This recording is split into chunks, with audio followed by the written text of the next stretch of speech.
ಅಬ್ಬಬ್ಬಬ್ಬಬ್ಬಬ್ಬ, ಏನು ನಿನ್ ಗೋಳು? ಸಾಕ್ ನಿಲ್ಸೋ. ಪ್ರಾಣ ತಿಂತಿದ್ದಾನೆ ನೋಡು, ಪಾಪ ಎಷ್ಟು ಅಳ್ತಾ ಇದ್ದಾನೆ ಅಂತ. ನಿನ್ ಮಗಳನ್ನ ಕೆಲ್ಸಕ್ಕೆ ಕಳ್ಸಿದ್ದು ಸಾಲದು ಅಂತ ಮದ್ವೆಗೆ ಹಬ್ಬಕ್ಕೆ ಅಂತ ಕಳಿಸ್ತಿದ್ಯಾ? ಕಳ್ಸಿದ್ರೆ ತಪ್ಪೇನಿದೆ?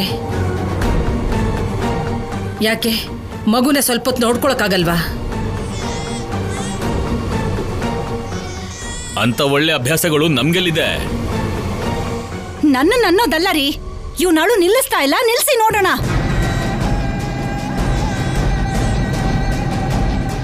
ಸ್ವಲ್ಪ ಸಮಾಧಾನ ಮಾಡಮ್ಮ. ಏನಪ್ಪ ಸಮಾಧಾನ ಮಾಡೋದು? ಅವಾಗಿಂದ ಒಂದೇ ಸಮ ಅಳ್ತಾ ಇದ್ದಾನೆ.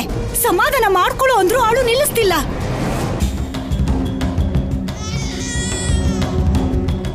ಹಗಲೊತ್ತಲ್ಲಿ ನಿದ್ದೆ ಮಾಡಿಸಿದ್ರು ನಿದ್ದೆ ಮಾಡದೆ ಆಟ ಆಡ್ಕೊಂಡಿರ್ತಾನೆ. ರಾತ್ರಿ ಆದ್ರೆ ಆ ಕಲ್ಯಾಣಿ ಮನೆಗ್ ಬಂದು ಊಟ ಮಾಡಿಸಿ ಲಾಲಿ ಹಾಡದ್ಮೇಲೆ ನಿದ್ದೆ ಮಾಡೋ ಅಭ್ಯಾಸ ಮಾಡ್ಕೊಂಡಿದ್ದಾನೆ. ಅಳ್ಬೇಡ್ವೋ?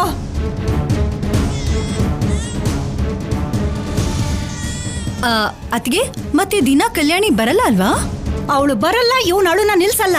ಇವತ್ ರಾತ್ರಿ ನಮ್ಮೆಲ್ಲರಿಗೂ ಜಾಗರಣೆನೆ.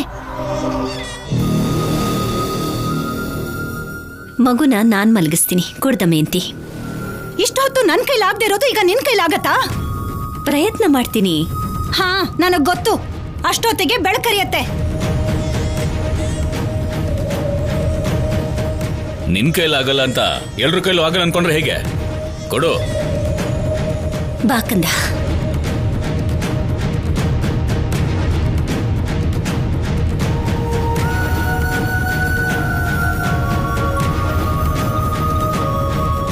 ಅಲ್ಲೋಡು ಅಲ್ಲೋಡು, ಅಪ್ಪನ್ ನೋಡು.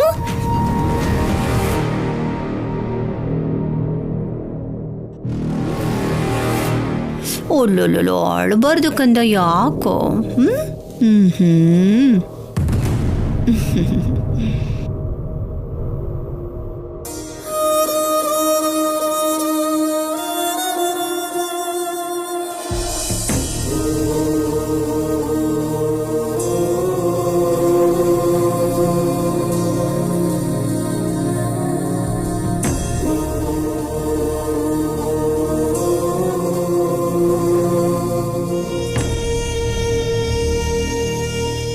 ಮತ್ತೆ ನಾನ್ ಮಲಗಿಸಿದ್ರೆ ನಿದ್ದೆ ಮಾಡ್ಲಿಲ್ಲ? ಮಕ್ಕಳ ಮೇಲೆ ಕೋಪ ತೋರಿಸಬಾರ್ದು ದಮಯಂತಿ. ಮಕ್ಳಿಗೆ ನಾವು ಪ್ರೀತಿ ತೋರಿಸಿದ್ರೆ ನಮ್ಮ ಮಾತು ಕೇಳ್ತಾರವರು. ಇವ್ರ ಟ್ರಿಕ್ಸ್ ನಮಗ್ ಗೊತ್ತಿಲ್ಲ ಅಲ್ವಾ ಅದ್ಗೆ? ಅದಕ್ಕೆ ಮನೆಯಲ್ಲಿ ಇಷ್ಟು ಜನ ಇದ್ರು ಅನುಪಮನ ಮಾತ್ರನೇ ಎಲ್ರೂ ಅಮ್ಮ ಅಂತ ಕರೆಯೋದು. ಅನುಪಮ, ಮಗುನ ನಿನ್ ಜೊತೆ ಮಲಗಿಸ್ಕೋ. ಸರಿಮಾ.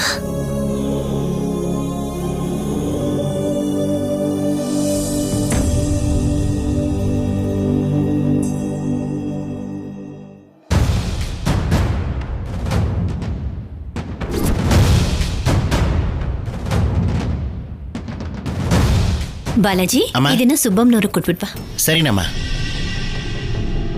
ಏನಮ್ಮ ಅನುಪಮ, ನಿನ್ ಮಗಳು ಮದ್ವೆ ಮುಗಿಸ್ಕೊಂಡ್ ಬರ್ತಾಳ ಇಲ್ಲ ಸೋಬ್ನ ಮಾಡ್ಸಿ ಅವ್ರಿಗೆ ಮಕ್ಕಳು ಹುಟ್ಟೋದ್ಮೇಲೆ ನಾಮಕರಣ ಮುಗಿಸ್ಕೊಂಡ್ ಬರ್ತಾಳ? ಬರ್ತೀನಿ ಅಂದಿದ್ದಾಳಲ್ಲ ದಮಯಂತಿ, ಬರ್ದೇ ಇರ್ತಾಳೆ ಹೇಳು?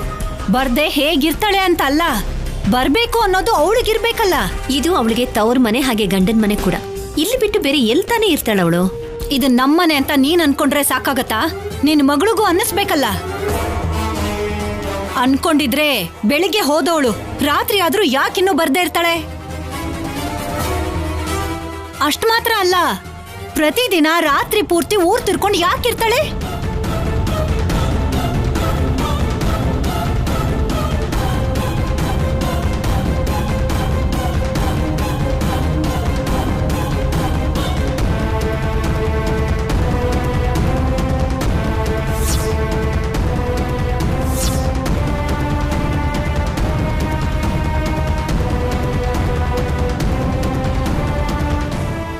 ಏನೇ ಇದು? ನೀನ್ ಮದ್ವೆಗೆ ಹೋಗಿದ್ದೀನಿ ಅಂದೆ, ನೀನೇ ಮದ್ವೆ ಹೆಣ್ಣಿನ ತರ ರೆಡಿ ಆಗಿದ್ಯಾ? ಅಂದ್ರೆ ಮದ್ವೆ ಅಲ್ವಾ, ಡ್ರೆಸ್ಸಲ್ಲಿ ಇದ್ರೆ ಏನ್ ಚೆನ್ನಾಗಿರುತ್ತೆ ಅಂತ ನನ್ನ ಫ್ರೆಂಡ್ ಸೀರೆ ಉಟ್ಕೋ ಅಂದ್ಲು, ಅದಕ್ಕೆ ಉಟ್ಕೊಂಡೆ ಅತ್ತೆ.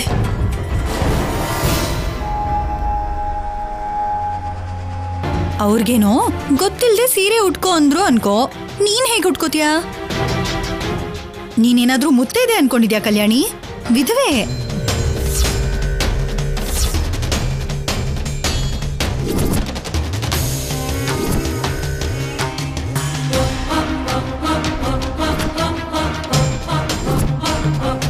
ಪಲ್ಲವಿ,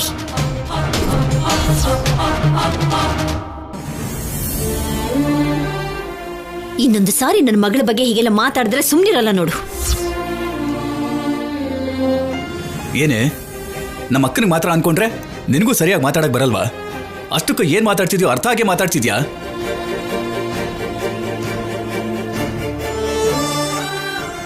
ಆಹಾ, ಮತ್ತೆ ಇನ್ ಹೇಗಂತಾರೆ ಹೇಳು? ನನ್ನ ಮಗ ಸತ್ತು ಹೋಗಿರೋ ಮಾತು ವಾಸ್ತವ ಅಲ್ವಾ? ಇವಳು ವಿಧವೆ ಅನ್ನೋ ಮಾತು ವಾಸ್ತವ ಅಲ್ವಾ? ಆದ್ರೂ ಸರಿ, ನೀವೆಲ್ರೂ ಹೇಳಿದ್ರಿ ಅಂತ ಅವಳು ಬೊಟ್ಟಿಟ್ಕೊಂಡು ಡ್ಯೂಟಿಗೆ ಹೋಗ್ತಾಳೆ. ಸರಿ ಅಂತ ನಾನು ಏನು ಮಾತಾಡ್ಲಿಲ್ಲ. ಬೊಟ್ಟೆ ಅಲ್ವಾ ಅಂತ ಸುಮ್ಮನೆ ಇದ್ರೆ ಈಗ ವೇಷನು ಬದಲಾಯಿಸ್ಕೊಂಡಿದ್ದಾಳಲ್ಲೋ.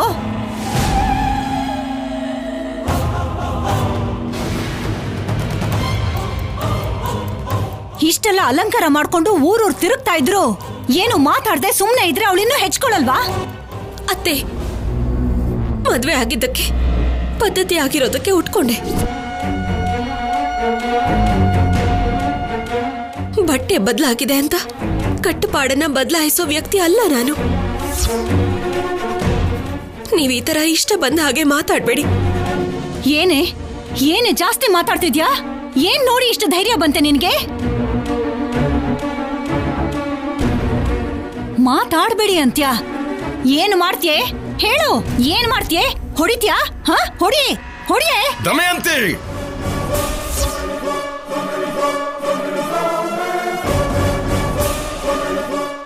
ನೀನ್ ಏನ್ ಮಾಡ್ತಿದ್ಯಾ, ಏನ್ ಮಾತಾಡ್ತಿದ್ಯಾ ಅಂತ ಅರ್ಥ ಆಗ್ತಿದ್ಯಾ ನಿನ್ಗೆ? ಕಲ್ಯಾಣಿ, ಏನ್ ಪಕ್ಕದ ಮನೆ ಹುಡುಗಿನ ಹೊರಗಿನವಳ ನಿನ್ಗೆ ಇಷ್ಟ ಬಂದಾಗ ಮಾತಾಡೋದಕ್ಕೆ?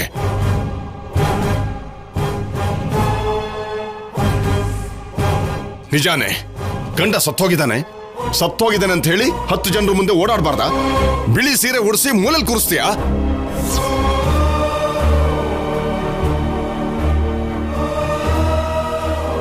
ಆ ದಿನಗಳು ಮುಗ್ದೋಗಿದೆ ದಮಯಂತಿ.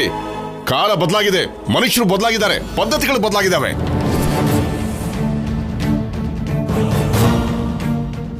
ಇಷ್ಟ ಆಗ್ಲಿಲ್ಲ ಅಂದ್ರೆ ಕಡೆ ಕ್ಷಣದಲ್ಲಿ ಹಸೆ ಮನೆ ಮೇಲಿಂದ ಎದ್ದು ಹೊರಟು ಹೋಗಿದ್ದಾರೆ ಹೆಣ್ಮಕ್ಳು.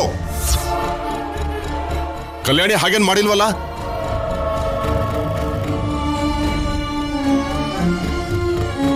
ಗಂಡ ಸತ್ತೋದ್ರು ತನ್ನ ಮನೆ, ತನ್ನ ಮಗು, ತನ್ನ ಕುಟುಂಬ ಅನ್ಕೊಂಡು ಈ ಮನೆಗೋಸ್ಕರ, ನಮ್ಮೆಲ್ರಿಗೋಸ್ಕರ ಇನ್ನೂ ಬದುಕಿದಾಳೆ.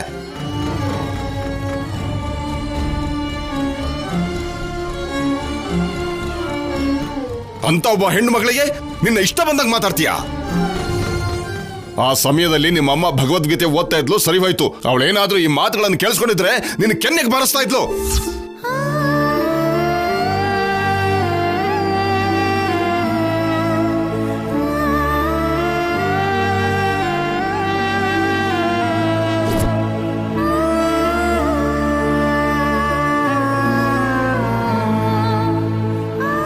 ಅಮ್ಮ ಕಲ್ಯಾಣಿ, ಅವ್ರಗಳ ಕಣ್ಣಿಗೆ ನೀನು ಹೇಗಿದ್ರೆ ಸರಿಯಾಗಿ ಕಾಣ್ತೀಯೋ ಗೊತ್ತಿಲ್ಲ, ಆದ್ರೆ ನನ್ನ ಕಣ್ಣಿಗೆ ನೀನು ಹೀಗಿದ್ರೇನೆ ಚೆನ್ನಾಗಿ ಕಾಣ್ತೀಯಮ್ಮ.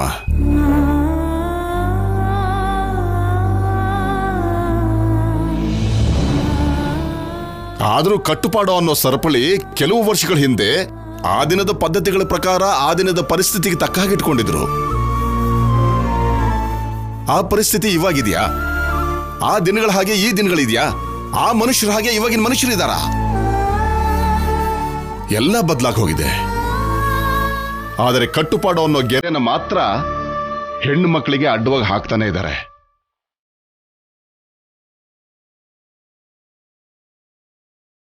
ದಾಟ್ಬಿಡಮ್ಮ, ಆ ಗೆರೆನ ದಾಟ್ಬಿಡು. ಇಂಥವ್ರ ಮಾತುಗಳಿಗೆ ಭಯಪಟ್ಟು ಆ ಗೆರೆಯಿಂದ ನಿಲ್ಲುವಂತ ಅವಶ್ಯಕತೆ ನಿನಗಿಲ್ಲ.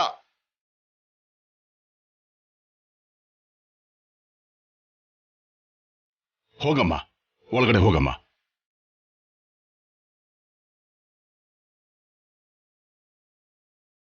ಏನಮ್ಮ ಯೋಚನೆ ಮಾಡ್ತಾ ಇದ್ಯಾ? ನಿನ್ನ ಮಾವಾಗಿ ನಾನು ಮಾತಾಡದೇ ಇದ್ರು ನನ್ನ ಮಾವ ಕರೆಕ್ಟಾಗೇ ಮಾತಾಡಿದ್ರು.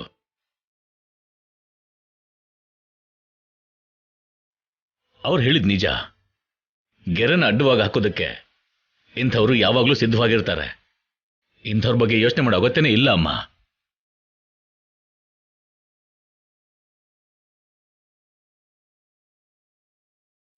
ಹೋಗಮ್ಮ ಹೋಗಮ್ಮ.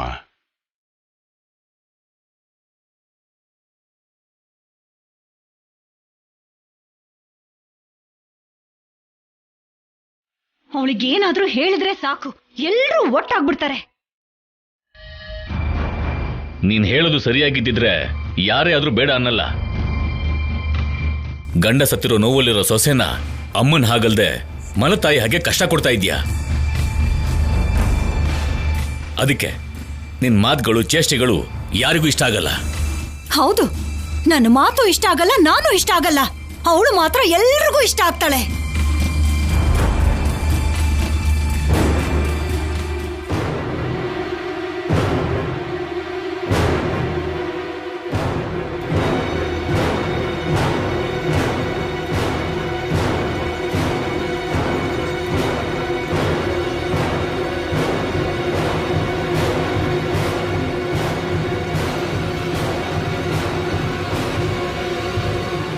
ಇರು ಕಲ್ಯಾಣಿ,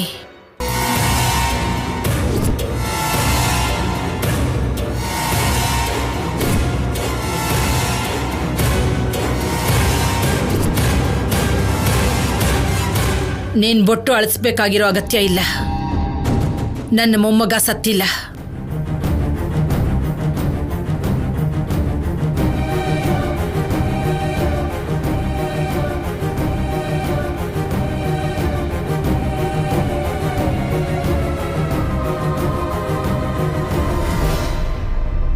ಮನುಷ್ಯ ಇಲ್ಲ ಅಂದ್ರೆ ಮರಣ ಅಲ್ಲ. ಸ್ವಂತದವರ ಮನಸ್ಸಿಂದ ದೂರ ಆದ್ರೆ ಅದು ಮರಣ. ನಿನ್ನ ಮನಸ್ಸಲ್ಲಿ ನನ್ನ ಮೊಮ್ಮಗ ಚಿರಂಜೀವಿ. ಅವನು ಯಾವಾಗ್ಲೂ ಬದುಕಿರ್ತಾನೆ. ಹಾಗಿದ್ದಾಗ ನೀನು ಬೊಟ್ಟು ಅಳಿಸ್ಬೇಕಾಗಿರೋ ಅಗತ್ಯ ಇಲ್ಲ.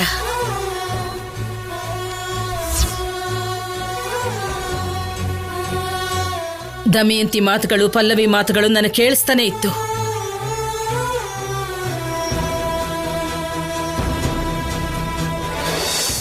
ಆದ್ರೂ ಮೌನವಾಗಿ ಯಾಕಿದ್ದೆ ಗೊತ್ತಾ ಕಲ್ಯಾಣಿ? ಹೇಳೋದಕ್ಕೆ ಆ ಬಾಯಿ, ಕೇಳೋದಕ್ಕೆ ನಮ್ಮ ಕಿವಿ ಅಭ್ಯಾಸ ಆಗೋಗಿದೆ. ಮನುಷ್ಯನಿಗೆ ಇರೋ ಸಂಬಂಧಗಳು ಮಾನಸಿಕನೇ ಹೊರತು ಭೌತಿಕ ಅಲ್ಲಮ್ಮ.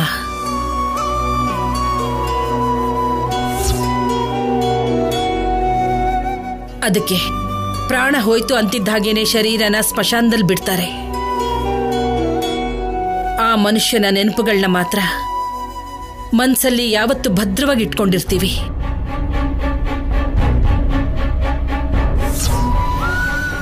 ಅಂದ್ರೆ ನಾವು ಗೌರವಿಸಬೇಕಾಗಿರೋದು ಶರೀರನಲ್ಲ, ಹೊರಟೋಗಿರೋ ಆ ಮನುಷ್ಯನ ನೆನಪುಗಳನ್ನ. ಶೌರ್ಯ ಭೌತಿಕವಾಗಿ ಇವತ್ತು ನಮ್ಮ ಮಧ್ಯೆ ಇಲ್ಲದೆ ಇರ್ಬೋದು, ಆದ್ರೆ ನಮ್ಮೆಲ್ಲರ ಮನಸ್ಸಲ್ಲಿ ಬದುಕೇ ಇದ್ದಾನಮ್ಮ.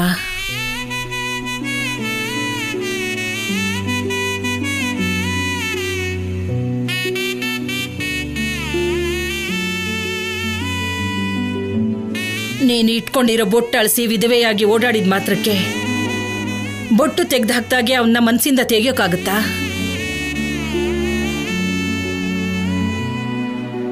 ಇಲ್ಲಿ ನೀನು ಯಾರ ಮಾತಿಗೂ ಯೋಚನೆ ಮಾಡಬೇಕಾಗಿರೋ ಅಗತ್ಯ ಇಲ್ಲ ಕಲ್ಯಾಣಿ. ನಿಮ್ಮತ್ತೆ ಮಾತನ್ನ ನಿಜವಾಗ್ಲೂ ಕೇಳೋ ಅಗತ್ಯನೇ ಇಲ್ಲ.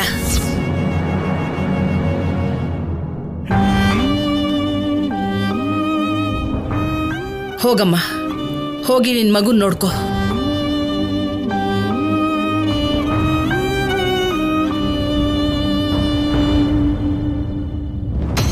ಅಮ್ಮ, ಅಷ್ಟಕ್ಕೂ ನಿಲ್ಸು.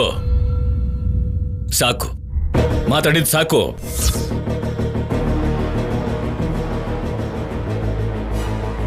ಆ ತಾಯಿ ಹೊಟ್ಟೆಲ್ ಹೇಗೆ ಹುಡ್ದೆ ನೀನು? ಅತ್ತೆಗಿರೋ ಯೋಚನೆ ನಿನಗಿದ್ದಿದ್ರೆ ನಿನ್ನ ಮದುವೆ ಮಾಡ್ಕೊಂಡಿದ್ದಕ್ಕೆ ನಾನು ಅದೃಷ್ಟವಂತ ಆಗ್ತಿದ್ದೆ. ಇವಾಗ ಏನಾಗಿದೆ ನಿಮ್ಗೆ? ಬೇಡ ಬಿಡ. ಏನು ಅಂದ್ರೆ ತುಂಬಾ ಹೇಳ್ಬೇಕು. ಅದನ್ನ ಕೇಳಿ ನಿನ್ ಕೈಲಿ ತಡ್ಕೊಳಕ್ಕಾಗಲ್ಲ. ನಿನ್ನ ಮಾತುಗಳಿಂದ ಅತ್ತೆ ಅವರ ಗೀತಾ ಪಾರಾಯಣನ ಹಾಳು ಮಾಡಿದ್ದು ಸಾಕು. ಇನ್ನು ಮಾತಾಡಿದ್ರೆ ಕೆನ್ನೆಗ್ ಬಾರಿಸ್ತಾರೆ. ಹೋಗ್ತಾ ಇರು.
ಅಮ್ಮ, ನಿನ್ಗೊಂದು ವಿಷಯ ಹೇಳಬೇಕು.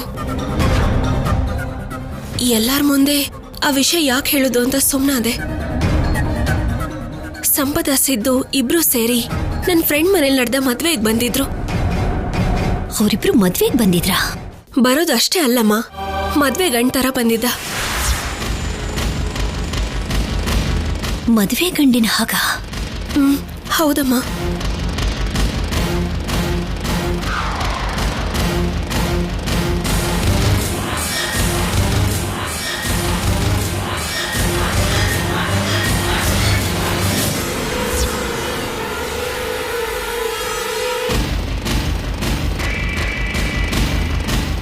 ನನ್ನ ಫ್ರೆಂಡ್ ಮನೆಯವರಿಗೆ ಮೋಸ ಮಾಡಿ ಮದ್ವೆ ಮಾಡ್ಕೋಬೇಕು ಅನ್ಕೊಂಡ. ಕಡೆ ನಿಮಿಷದಲ್ಲಿ ಅವ್ರ ಕೆಟ್ಟ ಆಲೋಚನೆ ಬಯಲಾಗೋದಲ್ದೆ ಇನ್ನೊಂದು ಹೊಸ ವಿಷಯ ಗೊತ್ತಾಯ್ತು. ಏನು ಮಧು? ಸಂಪದ ಸಿದ್ದು ಇಬ್ರು ಮದ್ವೆ ಮಾಡ್ಕೊಂಡಿದ್ದಾರೆ.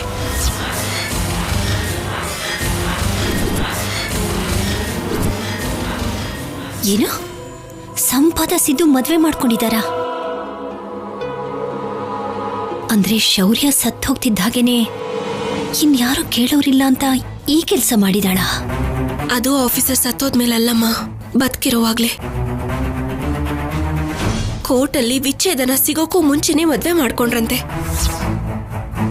ಎಲ್ಲರ ಮುಂದೆನೂ ಆ ವಿಷಯ ಬಯಲಾಗಿದ್ದಕ್ಕೆ ಸರಿ ಹೋಯ್ತು. ಇಲ್ಲ ಅಂದಿದ್ರೆ ಆ ಹುಡುಗಿ ಜೀವನ ಅವನ ಕೈಯಿಂದ ನಾಶ ಆಗೋಗ್ತಿತ್ತು. ನೋಡಿದ್ಯಾ ಅವ್ರೆಂಥ ಮನುಷ್ಯರು ಅಂತ? ಗಂಡ ಮಗು ಇರ್ಬೇಕಾದ್ರೇನೆ ಇಂಥ ಕೆಲಸ ಮಾಡಿದಾಳಲ್ಲ ಅವಳು. ಇವರಿಬ್ರಿಗೂ ಮದ್ವೆ ಆದ್ಮೇಲೂ ಕೂಡ ಸಿದ್ದು ಇನ್ನೊಂದು ಮದ್ವೆ ಮಾಡ್ಕೋತಾನೆ ಅಂದ್ರೆ ಸಂಪದ ಹೇಗ್ ತಾನೇ ಸುಮ್ನಿರ್ತಾಳೆ? ಆಸ್ತಿಗೋಸ್ಕರ ಅವರು ಯಾವ ಮಟ್ಟಕ್ಕೆ ಬೇಕಾದ್ರೂ ಇಳಿತಾರಮ್ಮ. ಅದಕ್ಕೆಮ್ಮ ಆ ಸಿದ್ದು ಸಂಪದನ ವಿಷಯದಲ್ಲಿ ನೀನ್ ತುಂಬಾನೇ ಹುಷಾರಾಗಿರ್ಬೇಕು. ನೀನ್ ಅವ್ರ ತಂಟೆಗೆ ಹೋಗ್ದಿರೋದೇ ಒಳ್ಳೇದು. ಅವ್ರು ನನ್ಗೇನು ಮಾಡಕ್ಕಾಗಲ್ಲಮ್ಮ. ಆಫೀಸರ್ ಈ ಲೋಕದಲ್ಲಿ ಇಲ್ಲ ಅಂದ್ರು ಎಲ್ಲೇ ಇದ್ರು ಅವ್ರು ನನ್ನ ಕಾಪಾಡ್ಕೊಳ್ತಾರೆ. ಹಾಗಂತ ಆ ದುಷ್ಟರ ಜೊತೆ ಯಾಕಮ್ಮ ನಮಗ್ ಜಗಳ? ಆಫೀಸರ್ ಸಾವಿಗೆ ಕಾರಣ ಆಗಿರೋರನ್ನ ಬಿಟ್ಬಿಡು ಅಂತೀಯಮ್ಮ? ನಾನು ಹಾಗೆ ಹೇಳಿಲ್ಲಮ್ಮ. ಆ ದುಷ್ಟರು ನಿನಗೇನಾದ್ರೂ ಮಾಡ್ಬಿಡ್ತಾರೋ ಏನೋನೋ ಭಯದಲ್ಲ ಆ ರೀತಿ ಹೇಳಿದೆ. ಭಯ ಪಟ್ರೆ ಭಯ ಪಡಿಸ್ತಾನೆ ಇರುತ್ತೆ. ಆದ್ರೆ ಎದುರು ತಿರುಗ್ ನಿಂತ್ರೆ ಭಯ ಪಡಿಸೋ ಭಯ ಹೆದ್ರುಕೊಂಡು ಹೋಗುತ್ತೆ.